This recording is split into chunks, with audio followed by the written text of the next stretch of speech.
I, 28 male, have been single for the past 5 years because my girlfriend disappeared from my life altogether 5 years ago. Since then, I've been single and haven't even tried to talk to any other woman because I've still held out hope that someday she might come back to me. I was with my girlfriend since senior year of high school, so she and I were together for almost 6.5 years before she vanished. We remained a couple throughout our college years, navigating the challenges of a long-distance relationship that allowed us to meet only once or twice a month. In my mind, my girlfriend and I shared a joyful connection. As my 25th birthday approached, I had plans to propose to her, surrounded by our loved ones. However, the day before my birthday, she inexplicably vanished. She said she was going to be late coming home from work, so I waited all night, but she never came back. I made countless calls and sent at least 100 texts, but there was just no response. And I even tried to get in touch with her friends and family members, but they'd all blocked me. Our common friends had no idea where she could be, and some of them just told me to forget about her. So even if they knew, they didn't let me know. I couldn't find any of her social media accounts either, and it was like she just disappeared without a word overnight. I still don't know if she knew that I was about to pop the question the next day,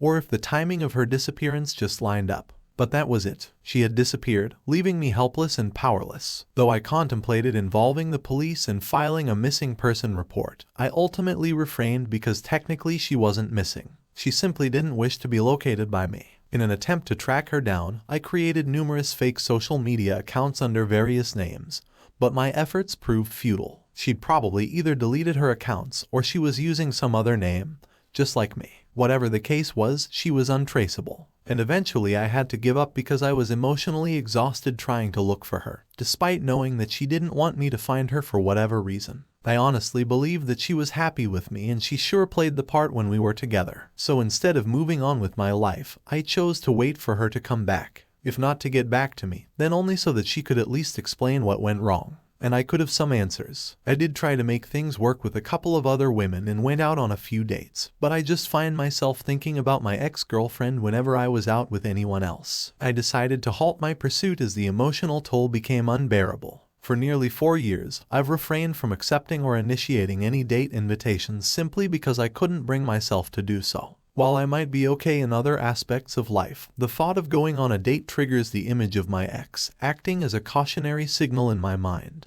So I just gave up on it. For 5 years, I've been waiting for her and I knew it was futile. But I didn't know what else to do. I started going to therapy 3 years ago and it helped me deal with my feelings and cope with the situation healthily. So I'm not always moping or working, but I wouldn't say that I've forgotten about her. I know it sounds pathetic, but I was really serious about her and I couldn't believe that she just disappeared without an explanation. But 2 weeks ago, I overheard a conversation between my brother, 33 male, and my mother, 62 female, when we were visiting her. My brother doesn't live here. He moved to Canada for work when he was 22 and has stayed there ever since. He returns twice a year for brief visits, typically spanning a couple of weeks. However, this time around, he has extended his stay to over a month due to our mother falling seriously ill. She has been diagnosed with heart disease, and the situation is grave. Despite initially planning to return 2 weeks ago, my brother opted to stay on given the circumstances. While we've maintained a decent relationship, we've never been particularly close, primarily owing to the geographical distance between us. We used to be friends as kids, but then he left for college and we lost touch. Then he went away to Canada and built a life for himself there. And I stayed here, so there wasn't much scope for us to ever reconnect. But we'd been getting along well ever since he came back, and it was nice to have him here,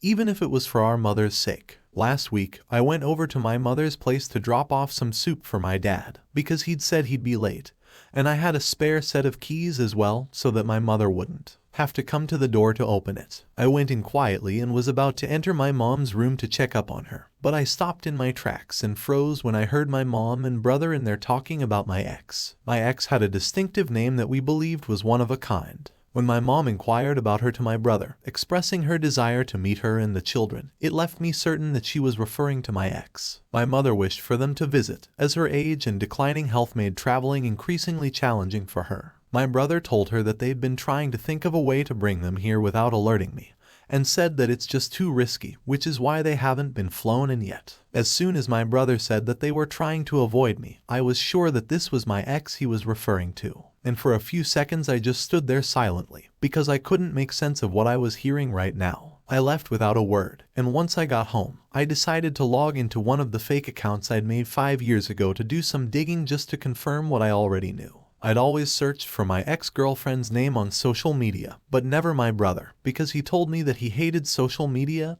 and wasn't active anywhere. It never crossed my mind that he could be dishonest, because the idea of any connection between him and my ex never entered my thoughts. Attempting to locate him by his real name proved futile. However, using the nickname our parents commonly referred to him by, I was fortunate to discover a public Instagram account with approximately 200 followers. It seemed he had blocked me, as I had never come across this account before. I scrolled through it to find several photos of him with my ex and the kid who looked like the spitting image of my ex, apart from the eyes, which looked like my brother's. I think I must have just sat there and wept for an hour because this is where she'd been all along and everyone had known. But they'd help my brother cover up instead of telling me the truth. For 5 years, my own family had been gaslighting me even though they knew exactly where my girlfriend was. It made me sick to think of all the times my parents tried to comfort me when I'd go crying to them in the initial days of my heartbreak. They knew all along but never told me, and it was sickening. And as for my brother, I couldn't even believe that he had the audacity to steal the life that was meant to be mine from me. Upon discovering the truth, I felt a deep sense of disgust. The fact that he had been pretending to be my friend every year only to hide his connection with my ex was appalling. I was determined to completely remove them from my life. The mere thought of seeing their faces repulsed me. However, before cutting ties, I opted to leave them a message. I didn't want to vanish without addressing the situation, unlike my ex had done.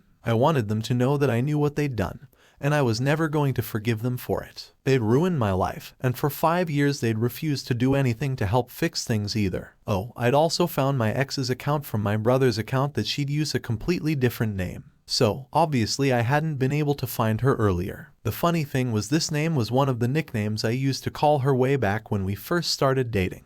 But she told me that she hated it, so I stopped, and it never even occurred to me to try searching for that name either. So make of that what you will. But I sent everyone the same message, and it was just one line. I told them that I knew what they'd done and all I wanted to ask was why. That's it, because that's all I really wanted to know. These people were my family, my home, and they were supposed to be the ones helping me out in times of trouble. But instead they'd chosen to hide things from me, lie to me, and just make a total fool out of me. Sending that text didn't bring the relief I anticipated. In an attempt to cope, I reached out to some friends from high school, headed to the nearest bar, and ended up getting so intoxicated that I had to be assisted back home. I was in such a disoriented state that I couldn't bring myself to go to work for the next 2 days. It wasn't just the hangover or the binge drinking, but the pain and betrayal. 5 years had passed and nobody thought that they owed me the truth or an explanation or some closure at the very least. It felt like I was going to drive myself crazy, thinking about all that was going on. And so I didn't even check the messages that my family had sent me in response to what I texted them. I'd also texted my ex on her Instagram account because I didn't have her number, but she didn't respond to me at all until yesterday. She sent back a paragraph explaining that she was married and even had a child now. So the fact that I even found her account and texted her was really inappropriate. She told me that she didn't owe me an explanation or closure, and neither did my brother, so I should just forget about her. She also conveyed that if 5 years hadn't provided enough time for me to move on, perhaps the issue lay with me rather than her. Advising against reaching out and questioning why she left, she suggested I reflect on myself, insinuating that something might be amiss with me. That's the message she conveyed. I didn't know what exactly I'd been expecting, but this was not it. I absolutely didn't think that she would blow up at me like this because all I asked was for an explanation and nothing else. It's not like I was asking her to get back with me because I knew she was happy with her life now. And I wanted the same for myself, which is why I'd asked her a really simple question,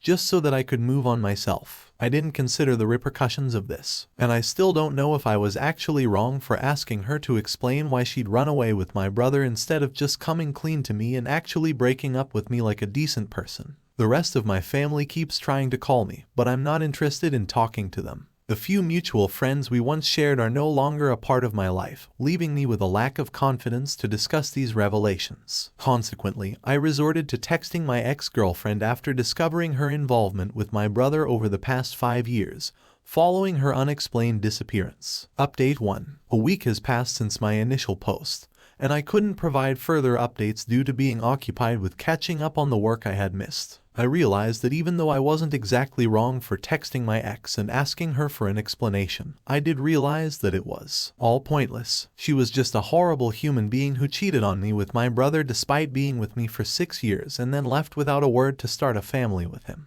That was how it was, and I needed to accept that this knowledge was all the closure I was going to get for the first couple of days before she texted back. I didn't know how to feel because it was all so overwhelming. But now I feel considerably better regarding this situation. I'm glad that my ex said what she did because it just made me realize that I dodged a bullet because she was the problem here, and not me. I'd given that relationship my all, but she'd preferred my brother over me, and so did the rest of my family, apparently. I'd lost my girlfriend way back anyway, but I had to relive that all over again when I found out about her and my brother. And this time the loss was much greater because not only did I feel like I was losing my girlfriend, but I was also losing my family. They'd betrayed me and continued to betray me every single day for 5 whole years. I wouldn't wish this emotional turmoil upon even my worst enemy. These past few days have left me utterly shattered, to the extent that even my therapist expressed surprise upon learning about what transpired. The situation is quite dire. I have yet to respond to my family, and I'm seriously contemplating not even reading their texts because it feels utterly pointless at this juncture. There's nothing that they can say or do at this point to make things right, not anymore. I know my mother's sick right now, but after what happened, I don't know if I'll ever be able to forgive her. The only thing I can do right now is try to move on. Update 2. Hi everyone. My whole brother came to my house today to have a civilized discussion about our situation.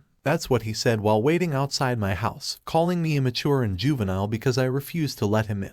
It's been 3 whole weeks since I overheard my mom and brother talking and found out the truth since then. And they'd all been texting me to try and get me to talk to them, but I hadn't even opened their text to check out what they'd been saying, let alone respond to them. As a final attempt, my brother approached me today to have a conversation. I found myself puzzled by their desperation to engage with me, questioning why they were so eager now. From my perspective, it seemed that my family prioritized my brother, and their lack of honesty from the start indicated that my well-being wasn't a significant concern. Their current urgency to prevent me from cutting them off felt insincere, as I was aware that their care for me didn't match their concern for my brother. My brother kept trying to reason with me. He kept telling me that he and my ex had fallen in love on one of his visits back home and they tried to stay apart. But it didn't work, so they just had to run away. And my parents kept it a secret so that my feelings wouldn't be hurt. The plan was to let me know once I found someone as well, so that I'd at least be able to have some emotional support. I don't know why he thought that would be a better option than just being honest with me from the beginning. Imagine I'd actually found someone in these past 5 years, and then they came clean to me about what had happened that would have 100% ruined my existing relationship at the time. Listening to him tell me about their original plan, I was relieved that I didn't find anyone, and I found out the truth by myself. Eventually, I reached a breaking point and snapped at him, insisting that he leave me alone or I would be compelled to involve the police. It was a situation I wished to avoid. In response, he also lost his composure. After nearly half an hour of persistent attempts to persuade me, enduring the cold, he revealed that the sole reason he was pushing me to talk was that our mother felt extremely apologetic about the situation, and all this stress about me not speaking to them anymore was worsening her health condition. If Mom hadn't been sick, he wouldn't even have been here to talk to me, and would have happily continued to live his life while I struggled to deal with the pain of it all. My brother truly is a piece of work, but at the least he did leave after telling me that he didn't care if I spoke to him or not. But Mom wanted me to talk to her, and had it not been for Mom, he would have even flown his wife and son here just to rub it in my face. The taunt really got me, and I almost wanted to open the door and beat him to a pulp, but I refrained. I told him to go to hell. He hurled insults my way, and it required every ounce of self-control I had to restrain myself at that moment. After he left, I attempted to distract myself by watching Netflix, but his mocking voice continues to echo in my mind. It's unfathomable to me that my own family could be so heartless. The fact that they cheated, lied, and betrayed me was already devastating enough. And now he's here at my door just to make a mockery out of my pain. That's a new low. I don't know what to do about the situation with my mother, though. Obviously, I don't want her health to get worse, regardless of what they did to me. Maybe I'll have to talk to her at some point because I don't want a guilty conscience. If her condition gets worse, I'm sure the rest of my family won't let me live it down if that happens and will hold me responsible for it. So I might just go visit her whenever my brother and father aren't home. Update 3. Hey guys, I finally met my mother and talked to her yesterday, and I'm actually thrilled right now. It has been since I met her because I made her promise me that she and Dad were going to change their respective wills and leave most of whatever they had to me. I've heard that if they left everything to me, it could potentially become grounds for my brother to contest the will, so I'm making sure that they leave him as little as they can.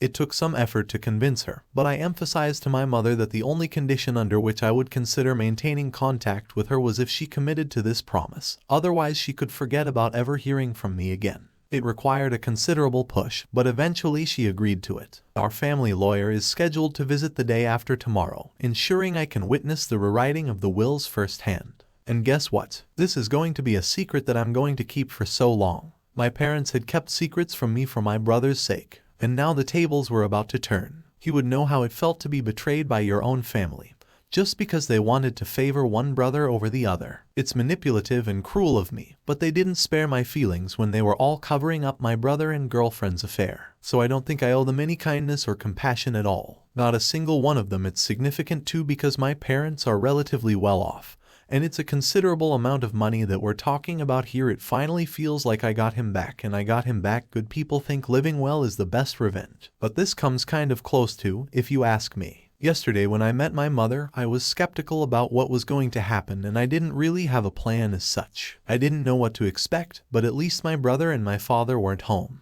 It was just us. As soon as I entered the house, my mother burst into tears and hugged me and started apologizing while talking about how much she regretted her actions. But it just didn't hold any meaning to me. I felt empty and numb even while she was crying, and only comforted her out of habit and not love. She then ended up confessing that she and my dad had known about their affair all along. The revelation occurred when they discovered my ex with my brother in his room one night during his visit. At that time, my girlfriend and I had been in a relationship for almost 4 years, which was 2 years before they eventually eloped. Unaware of the situation, I was in another room while my brother pleaded with those who found them to keep it confidential, and they obliged because they recognized the depth of their love. They all meant to tell me, but they just couldn't get the timing right. And then I decided to tell my parents that I was proposing. They told my brother, and within days they'd arranged a flight for my girlfriend to move to Canada to avoid the proposed world together while I searched for her like a madman. Back then, they'd warned all their friends, relatives,